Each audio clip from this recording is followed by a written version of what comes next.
Hello and welcome to my channel. In this video we are going to solve a question from functions, and this question has 3 sub-questions. So let us start with the first sub-question now. Functions f and g are defined by f of x is equal to x plus 3 the whole square minus 12 for x is greater than or equal to 0, and g of x is equal to 2x minus 5 for x belongs to all real numbers. State the range of f. Now here we have been given two functions f of x and g of x, and the domain of f of x is given as x is greater than or equal to 0. So if you are going to draw a graph this way, the x-axis represents the domain and the y-axis represents the range. So here we have to find out the set of values of y for f of x. Now to find out the range of f, we can make use of the domain given to us, that is x is greater than or equal to 0. So to find out the starting point of y for f of x, let us consider the minimum value of x here, that is 0. And let us plug in the value of x equal to 0 in f of x. So when x is equal to 0, we get f of 0 is equal to 0 plus 3 the whole square minus 12. So 0 plus 3 gives us 3. So 3 square is 9. So 9 minus 12 gives us minus 3. So when x is 0, that is over here, y is going to be negative 3, that is over here. So we got the minimum value of range as negative 3.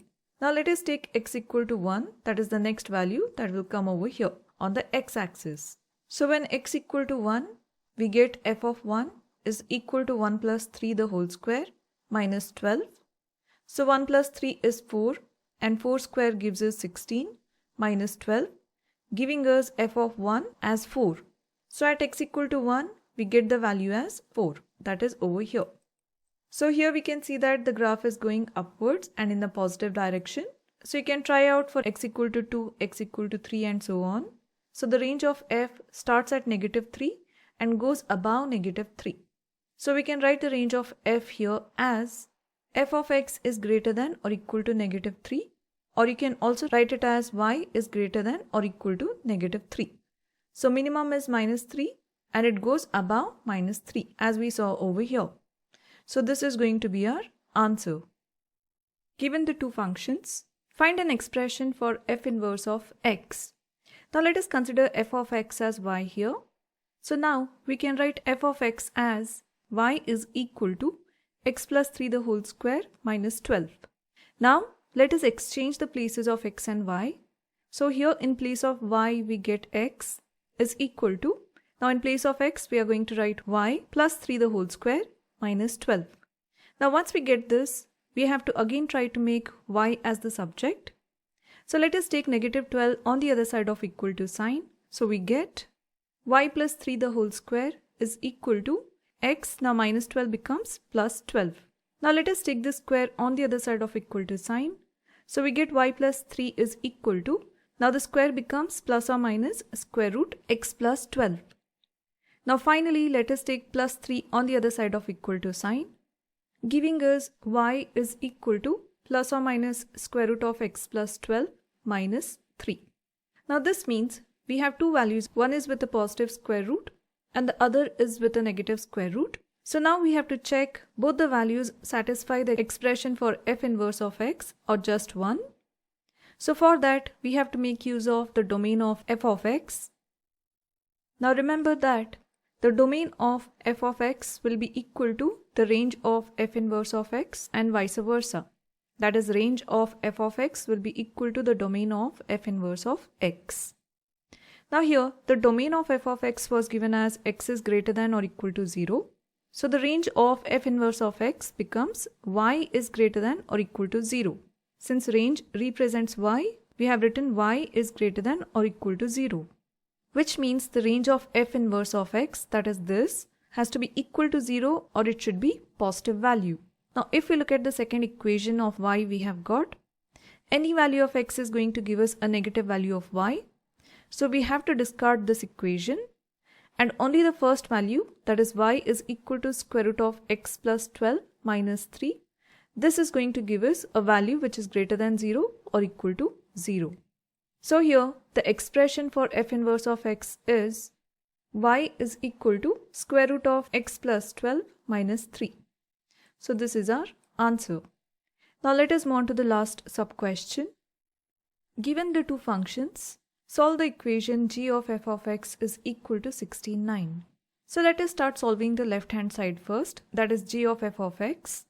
Now this means that whatever function f of x we have to replace the value of x in g of x with the values of f of x. So here we have to consider the function g of x, and in place of x we have to replace f of x value. So here g of f of x gives us 2 times. Now in place of x we are going to write x plus 3 the whole square minus 12, close the bracket, minus 5. Now once we have done this, let us expand x plus 3 the whole square. I am going to use an algebraic identity over here, that is a plus b the whole square expands as a square plus 2ab plus b square. Here x becomes a and 3 becomes b. So we get 2 times inside the bracket x plus 3 the whole square expands as x square plus 2 times 3 times x plus 3 square minus 12 minus 5.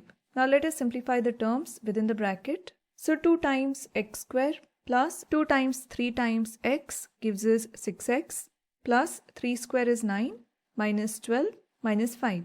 Now simplifying the bracket, we get 2 times x square plus 6x. Now plus 9 and minus 12 is going to give us minus 3 minus 5. Now expanding the bracket, we get 2 times x square is 2x square. 2 times plus 6x is plus 12x.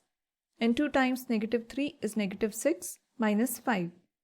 So this gives us g of f of x equation as 2x square plus 12x minus 6 and minus 5 gives us minus 11.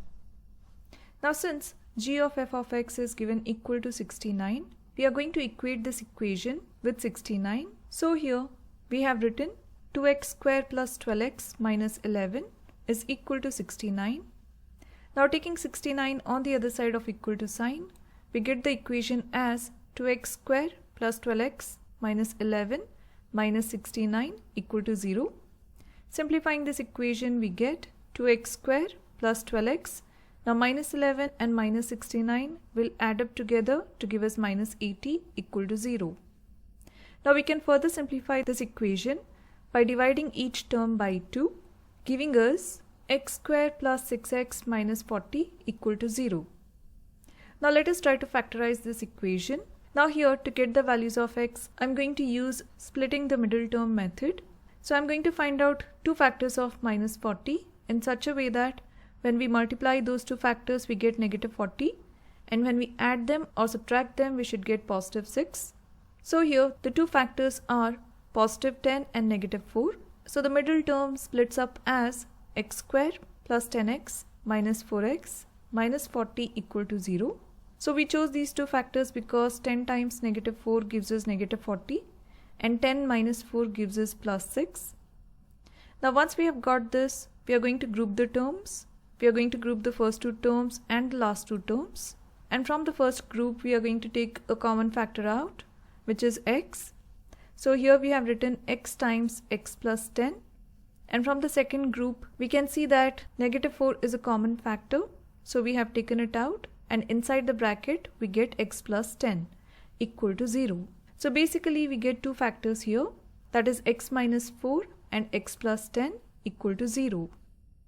Now let us equate each of these factors equal to 0, giving us x minus 4 equal to 0 and x plus 10 equal to 0.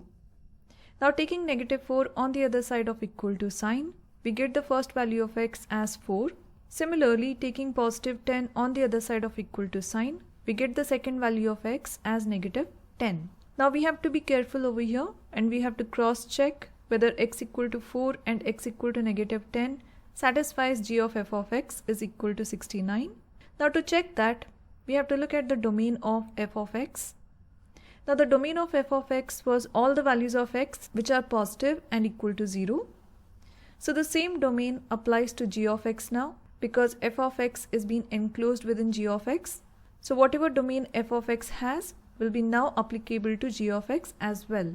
Since all the x values are positive for f of x and there is no negative value, we have to discard x equal to -10 and we have to only consider the value of x here as positive 4.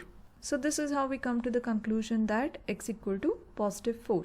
That is by using the domain of f of x and applying it to g of f of x. So x equal to 4 is our only answer. I hope you have understood all the steps and liked the video.